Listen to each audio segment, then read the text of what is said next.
네, 다시 강의를 시작해 보려고 하는데, 제가 정말 아무도 보이지 않는 곳에서 혼자 모니터를 두고, 막 계속 이제 지금부터 3시간째 떠들어 볼 예정인데, 거의 뭐, 인간 승리에 가깝습니다, 이게.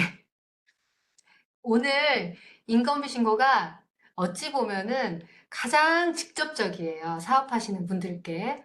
처음에 사업을 하면은 이제 수익을 좀 내야 되니까 인력 채용 없이 막 하시다가 중간에 막 이제 인건비가 발생하기 시작하잖아요. 근데 나중에 이제 사무실에 되게 늦게 오시는 사업자분들, 세금이 너무 많이 나온다 해서 갑자기 찾아오시는 분들 얘기를 들어보면 대부분 뭐냐면은, 뭐 아까 사업 관련 경비 이런 것들은 다 모아놨는데, 인건비가 발생을 하기는 했는데, 인건비를 비용으로 인정받기 위한 적법한 세무 처리가 안 되어 있어가지고, 비용으로 처리를 못하는 그런 경우들이 발생을 해요. 그래서 인건비에 대해서 알아두는 것이 정말 중요합니다. 그래서 오늘 그 인건비 신고에 대한 원천세라고 표현하는데 이 원천세라는 게 용어가 너무 어려우니까 제가 그냥 인건비 신고라고 편하게 표현하겠습니다.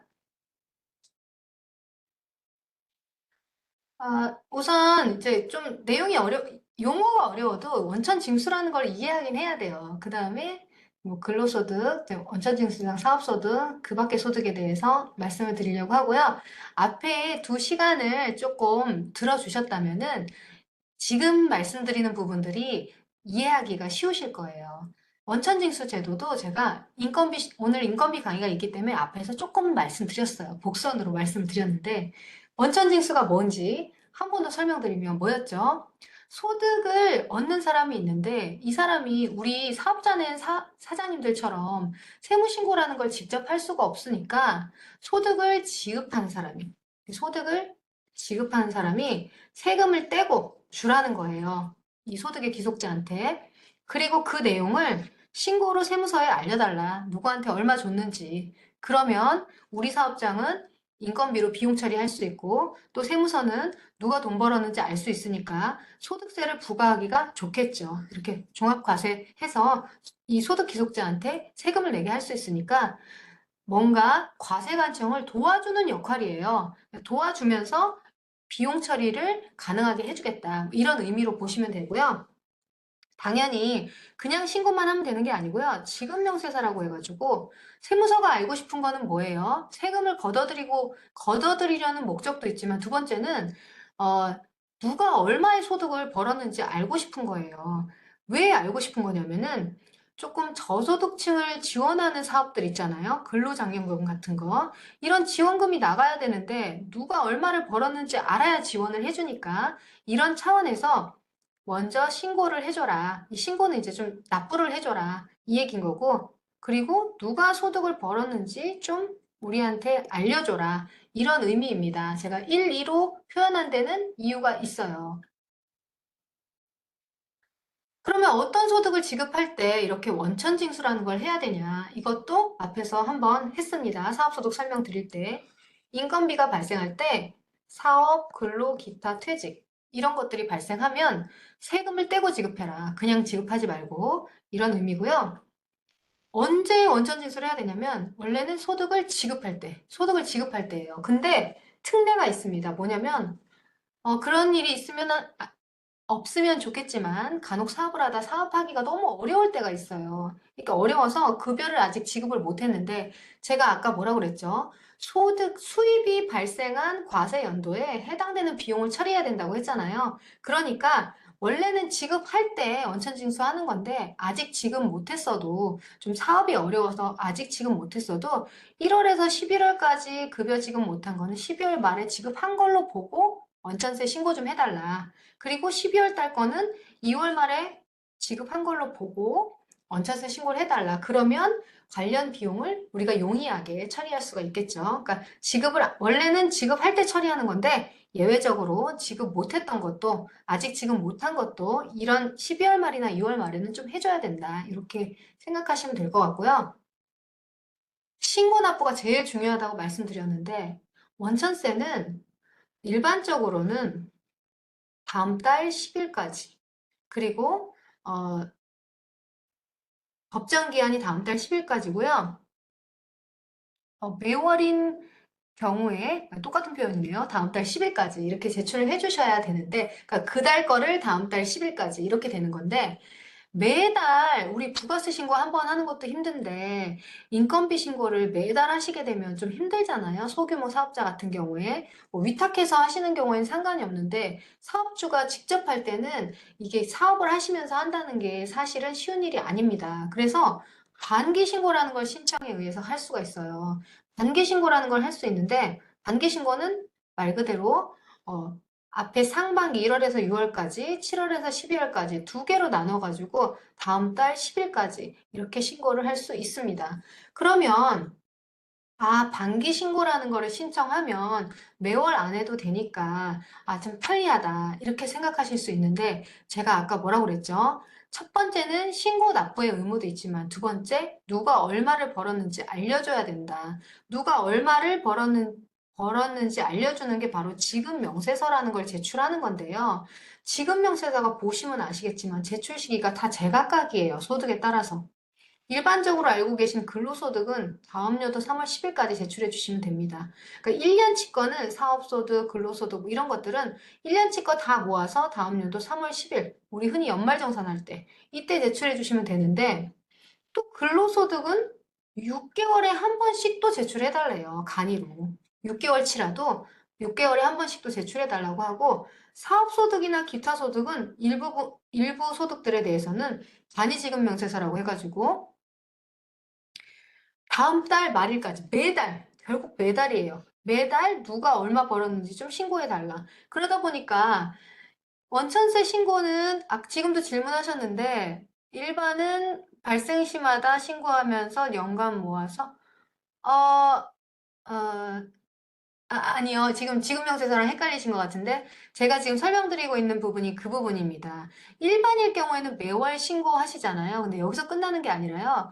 매월 원천세 신고는 원천세 신고고요. 그것과 별도로 지급명세서라고 해가지고 따로 그 소득 지급자가 누가 얼마의 소득을 벌었는지 알려주는 신고를 또 해줘야 돼요. 근데 지금 납세자분께서 질문하신 거는 매월 신고자는 1년치 모아서 안 해도 되냐. 원천세는 매월 신고했으면 그걸로 끝입니다. 그리고 반기 신고자는 6개월에 한 번 했으면 끝이지만 그것과 다른 신고예요. 지급 명세서는. 뒤에서 제가 형식을 보여드릴 거예요. 이렇게 해서 원천세 신고를 지금 질문해 주신 대로 이것만 하면은 참 그나마 어려운 가운데 그나마 간단한데 이게 있으니까 좀 복잡해요. 또 소득마다 막 제출 시기가 다 다르니까 좀 헷갈립니다. 근데 왜 이렇게 해줘야 되느냐? 이게 바로 신고서의 일부를 제가 발췌한 내용인데요. 원천징수 이행상황 신고는 오로지 목적이 신고 납부예요. 신고하고 세금을 납부하는 게 목적입니다. 그래서 신고서에 보면요. 이게 간이세액이 이제 근로소득자라는 얘기거든요. 근로소득자 2명의 이 사업장은 급여가 이만큼 발생했고 소득세 이만큼 나왔어요. 그리고 사업소득도 있나 봐요. 사업소득자 1명에 이만큼 발생했고 세금 이만큼 냈습니다. 근데 중요한 거는 이 원천징수 이행상황 신고서에서는 누가 얼마 벌었는지 알 수 있나요? 알 수 없어요. 그냥 몇 명이 얼만큼 벌었고 세금 얼마인지. 그래서 총 세금 이거 세금 합계된 거를 납부하는 역할밖에 없는 거예요. 그럼 몇 명이 얼마인지를 말고 누가 얼만큼 벌었는지 알려주는 신고가 필요한데 그게 바로 지급명세서 제출인데요. 지급명세서는 구조가 이렇게 돼 있습니다. 이런 사람이 요 해에 이만큼 벌었다. 이게 바로 지급 명세서예요. 그러니까 우리가 인건비가 발생을 했다. 특히 뭐 근로나 사업소득이 주를 이루고 있으니까 이런 소득이 발생하면 원천징수 이행상황 신고하고 세금만 내고 끝내는 게 아니라 누구한테 지급한 건지 내용을 다시 한번 세무서에 신고해줘야 되는구나. 근데 이걸 언제 신고해야 되느냐, 과연. 이게 좀 헷갈릴 거잖아요. 이거는 뒤에서 소득별로 하나씩 보도록 하겠습니다. 우선 보통 우리가 인건비가 발생한다 하면 대부분 정규직 근로자, 근로소득이 제일 많을 거예요. 근데 정규직일 때도 있고 일용직일 때도 있죠. 사실 우리 사업장은 좀 아직까지는 정규직 직원을 채용할 상황이 안 돼서 일용직을 채용을 했는데 자꾸 공단이나 세무서에서는 정규직으로 보는 경우가 있어요. 그래서 이 법상으로, 노동법상으로 일용직으로 보는 게 어느 선까지인지를 알아두는 게 필요합니다. 일단 근로계약은 이제 요거 진짜 중요해요. 근로자를 채용하시면 서면 계약을 하셔야 돼요. 서면 계약을 하지 않은 것만으로도 과태료가 될 수 있으니까 좀 간이식으로라도 꼭 근로계약서 작성하시고요. 계약서를 작성하면 당연히 종속적인 지위가 되는 거죠. 그리고 대가는 당연히 받게 될 거고요. 그러면 이때는 상용 근로자, 정규직 근로자입니다. 그런데 우리 인적 용역 사업자라고 프리랜서는 프리에서 말해주고 있잖아요. 종속적이지가 않아요. 이분들은 근로자가 아닙니다. 이런 분들은 인적 용역 사업자가 되는 거고요. 이렇게 종속된 지위로 있으신 분들은 일반적인 그 정규직 근로자가 되시는 건데, 일용 근로자는 일단 근로계약에 따라서 동일한 사람한테 3개월 이상 고용되면 안 돼요. 거꾸로 말하면 동일한 사람한테 3개월 이상 고용이 되면 일용직 근로자가 안 된다는 의미예요. 그러니까 이 부분 꼭 주의해 주시고요. 또 뭐 여기 이 시트를 보면 좀 더 이해할 수 있지만 주황색으로 표기된 부분이 가장 중요한 거니까 일용 근로자, 상용 근로자, 인적 용역 사업자 구분하실 때 뭔가 계약 관계가 없다. 그러면 프리랜서, 계약서를 쓴 계약 관계로 내가 종속적인 지위에 있다. 그럼 근로자. 그런데 3개월 이하로 고용을 하면서 임금을 1급이나 시급으로 주고 있다. 이때는 일용직 근로자입니다. 이렇게 알아두시면 좋고요. 일용직 근로자가 이제 정규직으로 보는 사례가 너무 많으니까 이거는 정말 주의를 해주셔야 될 것 같아요. 그러면 우리 이제 요새 급여가 뭐 최저임금이 굉장히 많이 높아졌잖아요. 이제 사업주 입장에서는 좀 부담이 되실 수가 있는데 급여를 내가 직원한테 급여를 지급하는데도 원천 징수라는 걸 하니까 실질적으로 만약에 300만 원이라는 급여를 지급한다 해도 근로자는 300만 원을 수령하는 게 아닙니다. 차인지 급액이 나가게 되어 있는데 차인지 급액이 근로자 입장에서, 사업주 입장에서는 이제 급여를 지급하는데 아무리 그 법상으로 계산된 거라고 해도 근로자가 좀 차인지 급액을 크게 받아야지 주는 사람 입장에서도 좋고 받는 사람도 뭔가 급여를 많이 받는 느낌이 들잖아요. 그러니까 내가 주는 급여 안에 비과세로 볼 수 있는 항목들이 있다면 이 비과세 항목을 최대한 활용해 보는 것도 필요합니다. 비과세 항목 중에 일반적으로 우리 통상적인 보통의 사업장에서 해당될 수 있는 거는 1번에서 3번 요거 정도인데요. 자가운전 보조금이라고 해가지고 그 차량, 본인 명의의 차량, 부부 공동 명의도 가능하고요. 종업원 본인 명의로 소유하는 차량을 가지고 혹은 본인 명의로 임차한 차량이 있을 때 이제 업무 관련해서 차량을 사용하니까 자가운전 보조금을 보조해준다. 그러면 급여에 월 20만 원까지 비과세, 세금이 과세되지 않습니다. 그리고 식대를 선물로 주는 경우도 있지만 금액으로 주는 경우도 있잖아요. 그러면 20만 원까지는 식사비는 비과세 처리될 수 있습니다. 그리고 6세 이하 자녀가 있는 경우에는 출산 보육 수당이라고 해서 20만 원까지 비과세 처리가 되니까 물론 다른 비과세 항목도 있기는 하지만 일반적으로 많이 해당 사항이 있는 것들 최대 비과세 처리하면 얼마까지 되죠? 60만 원까지 비과세로 처리할 수 있습니다. 그러면 이 비과세가 또 중요한 게 뭐냐면 단순히 소득세만 줄이는 게 아니라 4대 보험도 줄일 수가 있어요. 근데 4대 보험 같은 경우에는 근로자 부담분도 있고 사업자 부담분도 있어서 결과적으로 우리 근로자들이 비과세 항목이 생긴다는 거는 사업주가 부담하는 보험료도 줄일 수 있는 역할이 있기 때문에 비과세 항목에 해당 사항이 있다면 반드시 적용을 시켜주는 것이 결과적으로는 사업주한테도 이익이 됩니다. 4대 보험 요율을 보면요.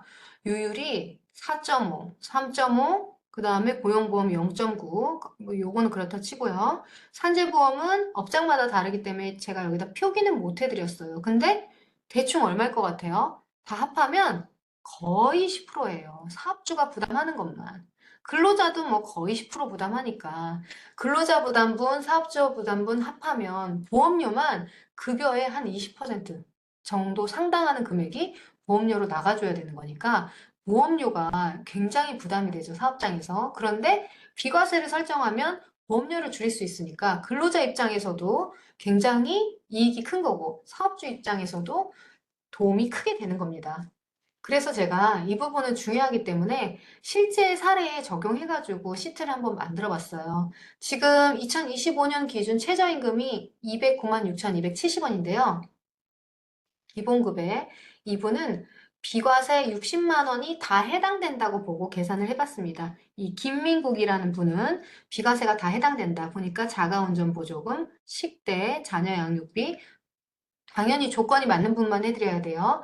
이렇게 됐을 때 똑같이 급여에서 세금과 사대보험을 제하고 급여가 나가야 되는데 이분은 다 제하는 금액이 22만 1,770원을 제하고 타인 지급액이 247만 500원입니다. 이분은. 그런데 동일한 급여를 지급하는데도 지금 비과세 포함하면 이분도 지급받는 급여는 전체 급여는 269만 6,270원인 거예요. 이분하고 똑같아요. 밑에 분하고. 근데 이 밑에 분은 뭐죠? 같은 금액을 지급받는데 이분은 이분은 어, 비과세 부분이 없는 거예요. 비과세가 없는 부분은 다 세금이 부과되니까, 사대보험과 세금이 부과되니까 차인 지급액이 다릅니다. 이분은 위에는 22만 원 정도 뗐는데 아래는 30만 5천 원 정도 차인 지급액이 발생해요. 그래서 최종, 아, 최종 차감액이 발생하는 최종 239만 6,200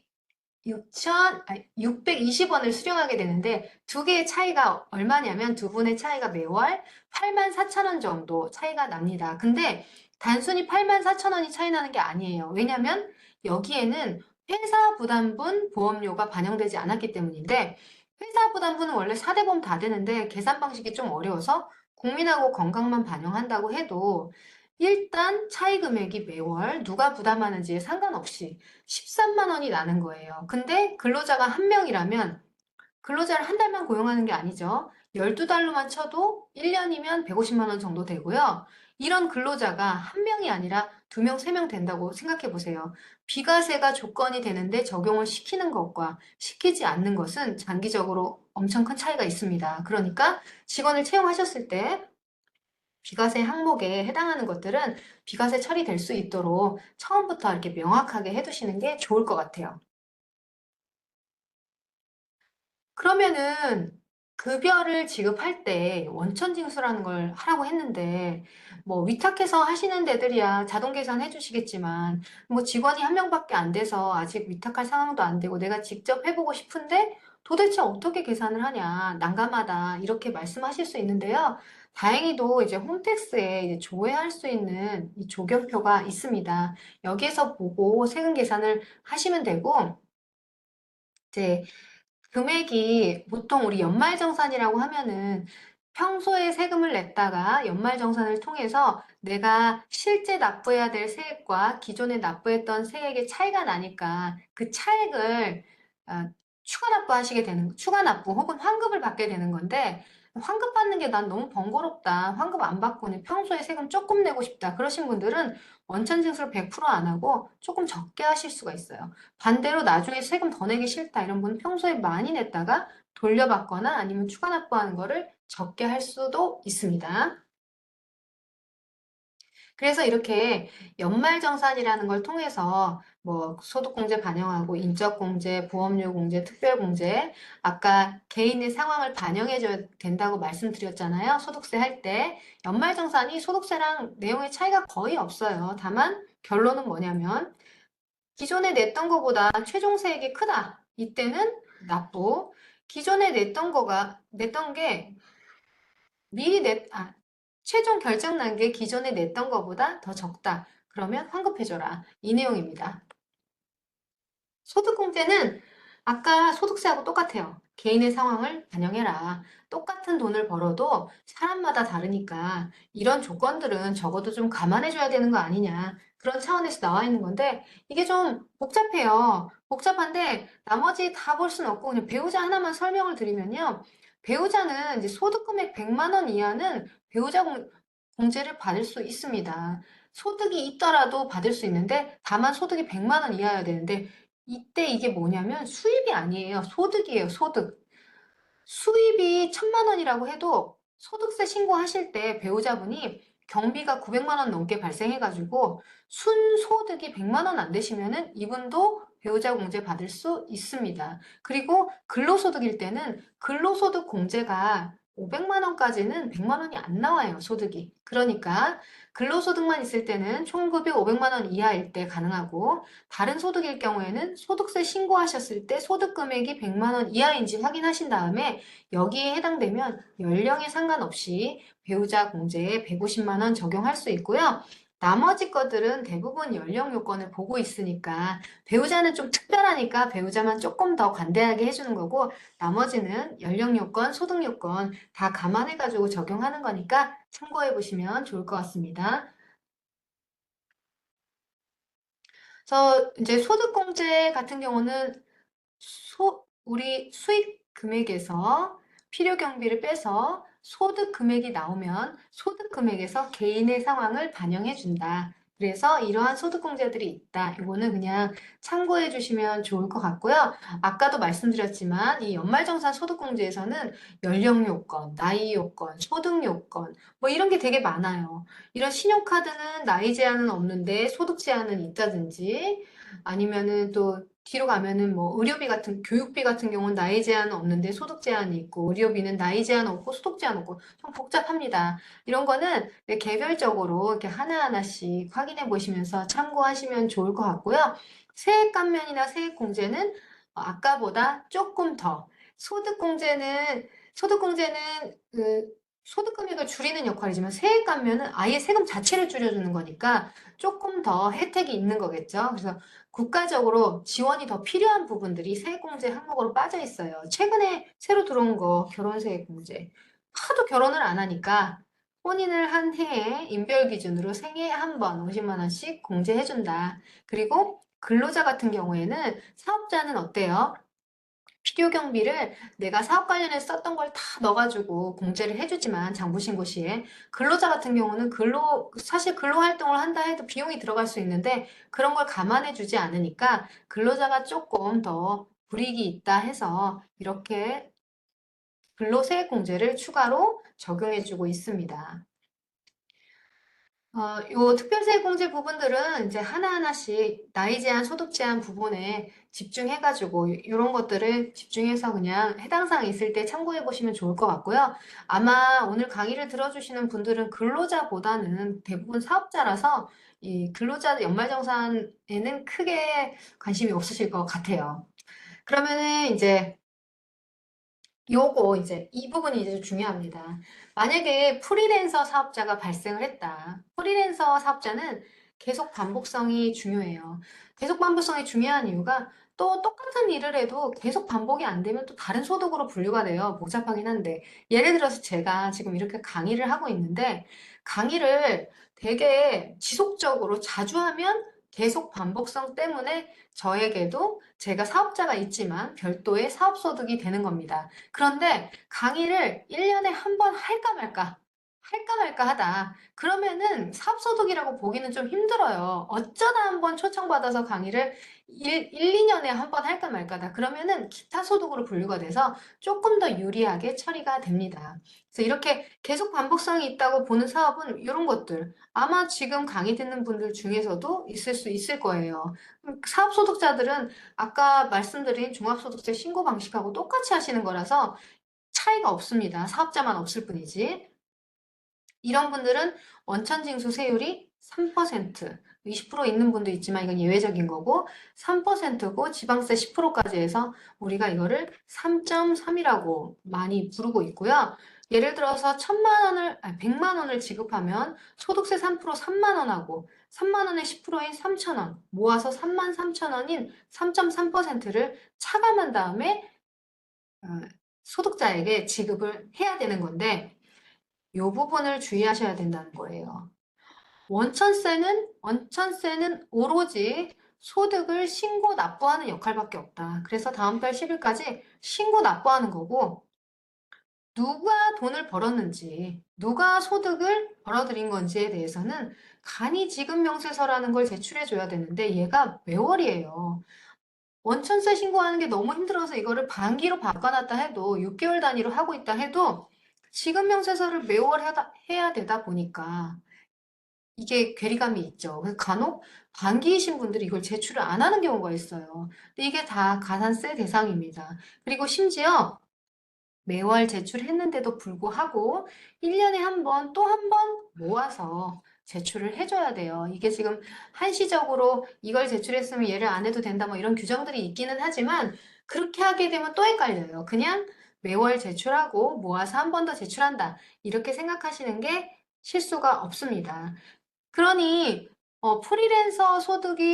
프리랜서 사업자에게 인건비를 지출하는 사업장 같은 경우에는 기억을 해두셔야 될 게 원천세 신고도 하지만 지급명세서도 매월 제출해야 되는구나.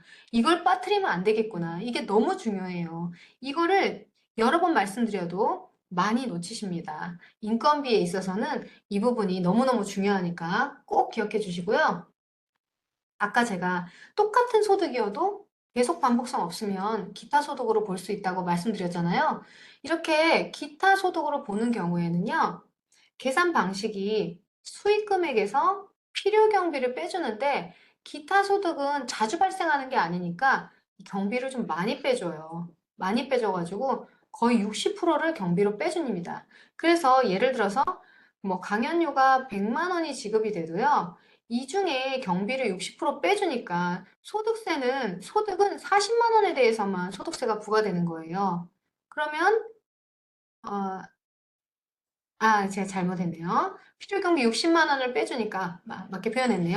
소득은 40만 원에 대해서만 부과된다. 그리고 원천징수는 이 40만 원의 20%인 원천징수 8만 8천 원만 해주면 된다. 이렇게 됐는데요. 혹시라도 우리 사업주분들께서 내가 사업하는 거 이외에 별도의 소득이 발생을 했는데 그거를 사업소득으로 볼 건지 기타 소득으로 볼 건지 좀 판단 사항이 있어야 된다면 사업소득보다는 기타소득이 분명히 유리한 부분이 있기 때문에 내가 계속 반복성 없이 일시적으로 한 번 발생했다. 그러면 기타소득으로 될 수 있습니다. 우리 대표적으로 뭐가 있냐면은 어, 사업장을 양도했을 때, 사업장을 넘겼을 때 영업권 발생하잖아요. 이 영업권 같은 경우는 기타 소득에 해당되기 때문에 자꾸 영업권 소득 잡히면은 세금 폭탄 나오는 줄 알고 신고 안 하시는데 이 영업권은 자주 발생할 수 있는 소득이 아니에요. 어쩌다 한번 발생하는 거라서 기타 소득 처리가 됩니다. 기타 소득 처리되니까 세금 폭탄 맞는 거 아니니까 꼭이 성실납세할 수 있도록 신고해 주시면 좋을 것 같습니다. 그리고 얘도 마찬가지로 문제가 또 뭐냐. 기타 소득도요, 인적 용역. 일반적으로 우리 뭐, 기본적으로 인적 용역이 개인이 사업장 없이 사업을 하시는 분들 말하는 건데요. 이런 분들한테 소득을 지급한 기타 소득도요, 내가 반기 신고라서 6개월 단위로 원천세를 한다 해도 얘는 간이지급 명세서가 매월이다. 매월이고 지급명세서라고 해서 1년치 다 모아서 2월 말에 또 한 번 제출해야 된다. 그러니까 제가 강조해서 계속 표현하고 있는 게 원천세 신고는 신고 납부만 한다.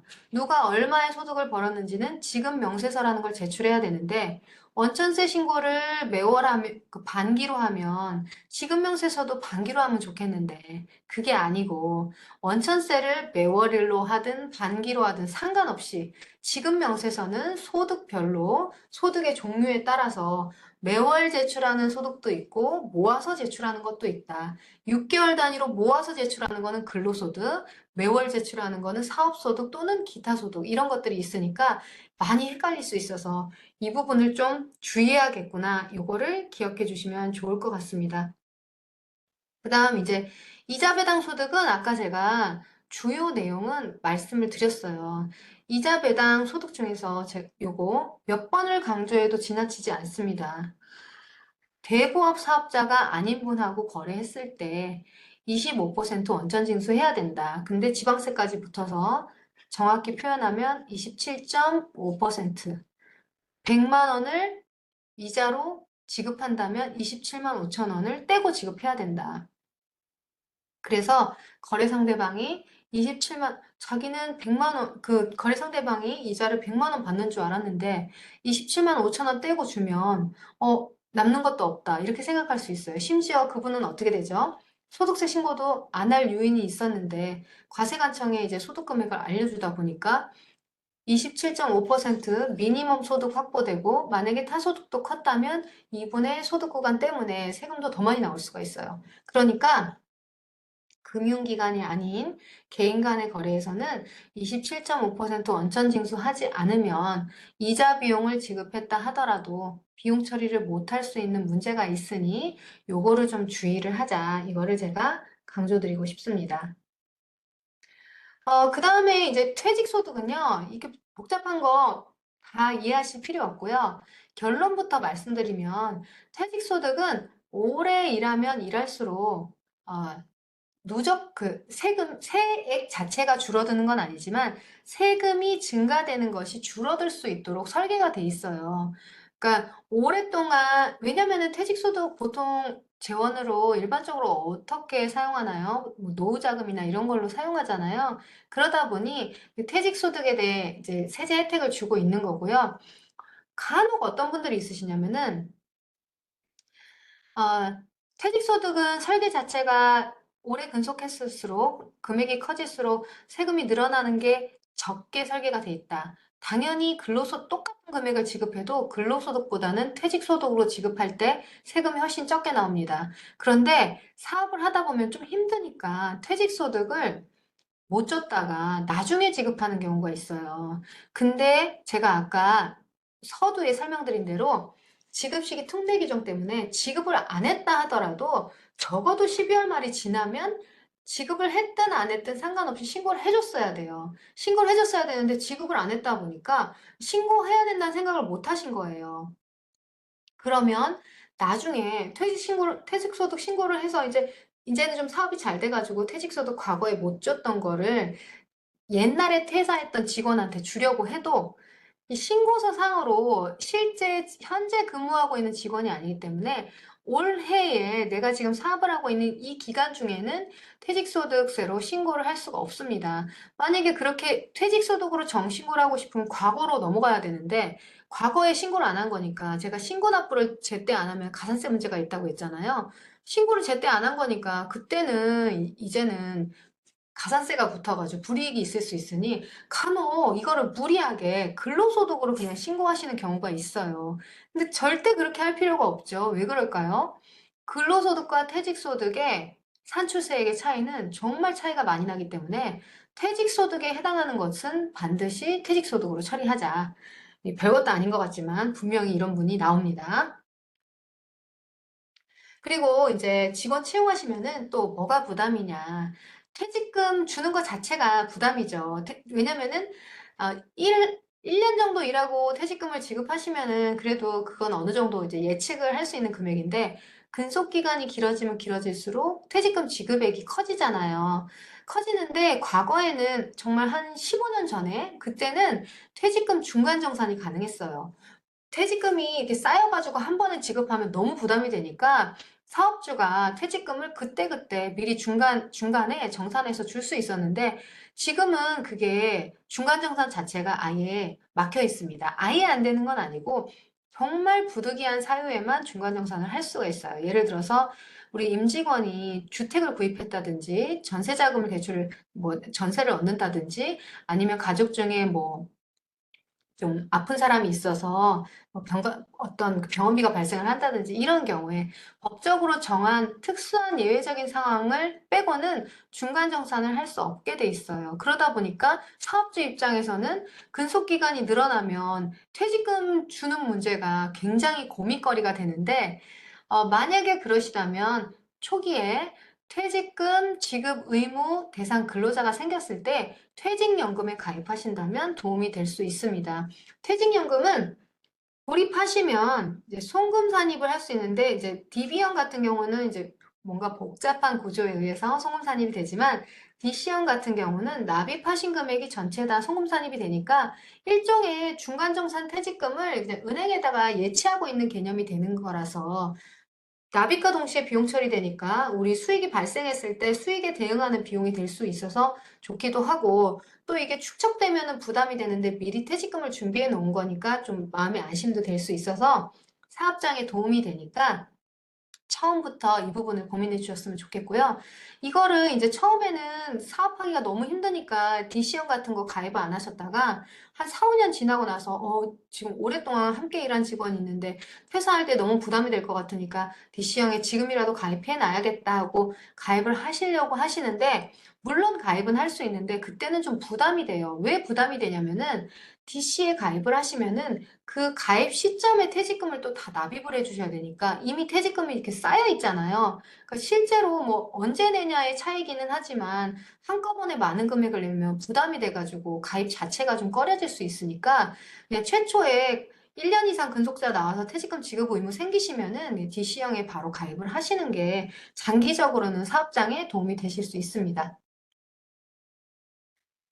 이제 이 마찬가지로 인건비에서도 가산세가 있는데요.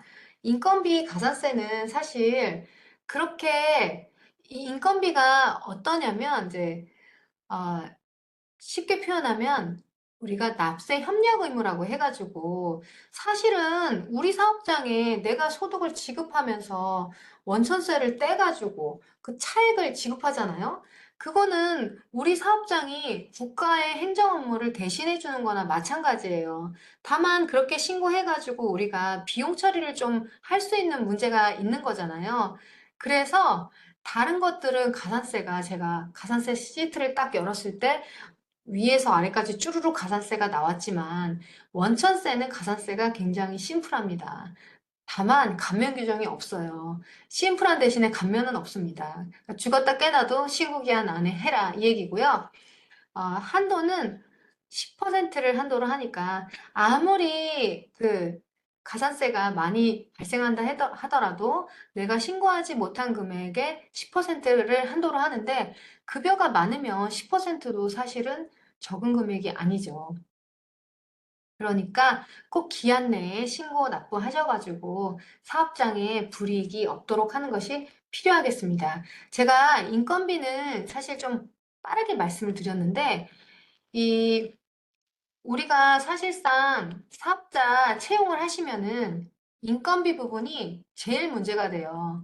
맨 처음에 아까 이제 제일 중요한 게 제가 강조하고 싶은 게 바로 이 파트인데요. 한 번 더 강조해서 말씀드리면 아까 질문하고 연관돼 있어서 그런데 일반인 경우에는 낙서를 너무 많이 해놔가지고 보통은 아직은 우리 사장님들은 반기 신고가 된 게 아니에요. 반기 신고는 신청을 언제 하는 거냐면은 1월부터 6월까지 소득 지급일 1월부터 6월은 언제냐면 7월 10일까지 7월부터 12월은 1월 10일까지예요. 그러니까 만약에 요번 상반기는 지났죠. 1에서 6까지는 이미 반기 신고자가 될 수 없습니다. 지금은 무조건 매월 신고를 해야 되는 거고, 만약에 앞에 신고 못한 게 있다. 그러면은 매월 신고를 기준으로 수정 신고를 기한 후 신고를 해주셔야 되는 거고요. 그런데 내가 지급 명세서 매월 제출은 이제 세무사님 말씀해 주셔가지고 그렇다 치더라도 신고 납부만이라도 6개월 단위로 하고 싶다. 그러시다면은 이제 다음 반기, 그러니까 7월 달부터 반기 신고 적용을 받기 위해서는 7월 10일까지 반기 납부 승인 신청을 해주시면 웬만하면 다 승인이 돼요. 그러면 7월 달은 아직 승인 신청 안 났으니까 7월은 매월로 할지 몰라도 그 다음부터는 이제 반기로 모아서 6개월 단위로 하실 수 있는 거고요. 계속해서 말씀드리지만 6개월 단위로 반기 납부를 한다 하더라도 지급 명세서는 다르다, 기간이. 기간이 다른데, 그 중에서도 헷갈리는 거, 제일 누락이 많은 거. 네, 지금, 그래서 말씀하시는 게 차라리 원천세 지급명세서를 매월 하는 게 안전하다. 1년치 2월 말에 하면 이래저래 더 안전하다. 네, 맞는 말씀이세요. 지금, 어, 이수정님께서 정확히 말씀을 해주셨는데, 근데요, 그렇다고 해가지고, 이게 원천세를요, 매달 이 원천세는 세액이 그렇게 크지가 않아요. 세금이 크면 모르겠는데 막 2만 원, 3만 원 이렇게 되는 거를 매달 신고하고 매달 납부하고 또 막 하루 늦게 내면 가산세 다시 계산하고 이게 보통 일이 아니라서 해당 사항 있으면 저는 반기 신고하는 거 나쁘지 않다고 생각하고요. 다만 반기 신고는 하되 여기서 끝나는 게 아니라 지급명세서는 매월일 확률이 크잖아요, 지금. 그 와중에 근로소득은 또 6개월에 한 번이에요. 근데 이것도 원래 장기적으로 매월로 할 생각입니다. 근데 이제 납세자분들이 너무 부담이 될까 봐 한시적으로 근로소득을 지금 6개월 단위로 간이지급명세서 제출하고 있는 것 뿐이라서요. 이 내용을 인지하고 계신다면 신고는 최대한 적게 하는 게 그래도 좀 덜 불편하시니까 아무리 요새 가상계좌 있어가지고 입금할 수 있다고 해도 막 2만 원, 3만 원 되는 거 매달 그 신고 납부하는 게 쉬운 일이 아니니까 제 생각에는 반기납을 신청하셔가지고 반기납으로 하시되 지급명세서 제출하는 것만 잊지 말고 챙기자 이런 의미로 말씀드렸고 또 제가 일용소득은 말씀을 안 드렸는데요.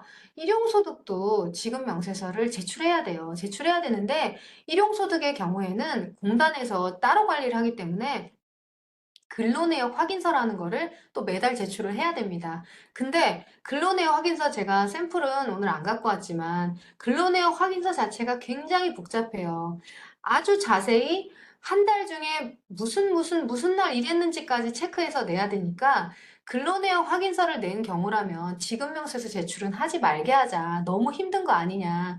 그래서 일용직은 근로내역 확인서 어차피 제출해야 되는 거니까 지급명세서 제출 의무에 대해서는 제가 별로 강조해드리지 않았습니다.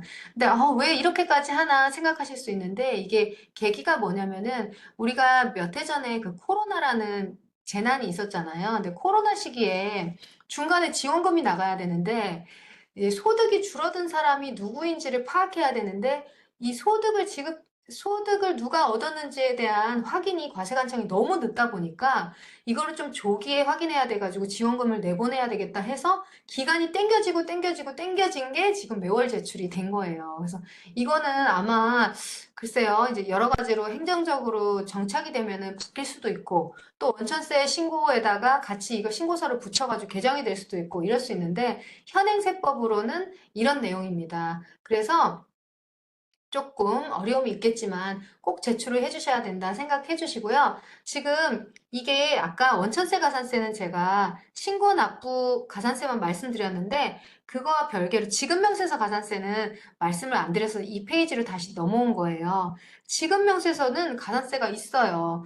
지급명세서를 제출할 때 뭐 세금을 신고 납부하는 게 아니라서 가산세 부분을 이제 잊어버리시는 경우가 있는데 불분명한 금액의 1%또 일용소득 간이지급명세서도 0.25%를 가산세로 납부를 하셔야 되고 이 가산세가 언제 적용이 되는 거냐면 종합소득세 신고할 때 이 지급명세서를 제대로 제출하지 못한 거에 대한 가산세를 별도로 표기해서 제출을 하게 되어 있습니다. 그래서 이런 부분 좀 숙지하셔가지고 원천세 신고하실 수 있도록 해주시고요. 제가 원천세에서 강조해 드리고 싶은 부분은 일단 신고를 해야 비용 처리를 할 수 있다. 그런데 사업 관련 비용이니까 입증을 하면 비용으로는 될 수는 있어요. 그런데 소득세에서 제가 뭐라고 했냐면 적법한 증빙이 아니면 증빙불비 가산세가 있다. 가산세를 부담할 수 있고 또 뭐가 있냐면 과세관청하고 진짜 비용이 맞는지 뭔가 다툼이 있을 수 있어요. 과세관청은 신고가 안 들어온 거니까 기본적으로 인정을 안 해주려는 입장이고 우리 납세자 입장에서는 사업 관련 경비가 맞다는 거를 원래는 이 신고 과정을 통해서 이게 바로 그냥 하나의 절차인데 이거를 이제 하지 않았을 경우에는 다시 신고를 해주면서 이게 그때 당시에 경비가 맞았다 막 이런 주장을 해줘야 되니까 불필요한 시간이나 에너지가 소모될 수 있습니다. 그래서 이런 거 주의하셔가지고 인건비가 모든 어느 사업장이든지 요새는 인건비 포션이 가장 크니까 인건비가 신고되지 않아서 인건비를 비용으로 인정받지 못할 때는 불이익이 너무 클 수 있어요. 그래서 인건비를 꼭 고려하셔가지고 신고에 반영할 수 있도록 해주시고 4대 보험이 너무 부담이 되지만 오늘 소개해드린 비과세 항목을 좀 활용하신다면 4대 보험을 안 낼 수는 없는데 그래도 조금은 줄일 수 있다. 어차피 내야 되는 거라면은 그 줄일 수 있는 방안을 최대한 적용을 해서 신고를 해보자. 이런 취지로 오늘 인건비 신고까지 말씀드렸습니다. 오늘 저도 이제 앞에 계신 분 없이 강의를 하느라 쉽진 않았는데 강의를 들어주시는 분들도 정말 대단한 것 같아요. 이게 사업 초반에 사업하시는 분들이 하기에는 세목이 세 가지 세목이나 되고 제가 아무리 쉽게 설명드린다 해도 세법이라는 게 전문 용어라서 쉬운 게 아닌데 어, 정말 대단하신 것 같습니다. 오늘의 결론, 재밌는 결론 내려주셨네요. 그래서, 끝까지 들어주셔서 너무너무 감사하고요. 이 정도로 준비가 되신 사업자라면 어떤 사업을 하시던지 정말 그 성공적으로 사업을 하실 수 있을 거라는 큰 기대가 됩니다. 제가 또 오늘은 세 가지 세목으로 기초세법 강의를 했는데요. 쉬는 시간에 말씀드렸는데 종합소득세가 관심이 많으시잖아요. 종합소득세 오늘은 1시간이었지만 3시간짜리 종합소득세로 해서 4월 달에 그 오프라인 강의가 있고요. 그중에 오늘 했던 내용에다가 세액공제 부분을 조금 더 강조해가지고 강의를 해드릴 예정입니다. 좋은 말씀 막 채팅창으로 해주셔서 제가 너무너무 감사하고요. 오늘 너무 보람 있었던 시간이었던 것 같습니다. 감사합니다.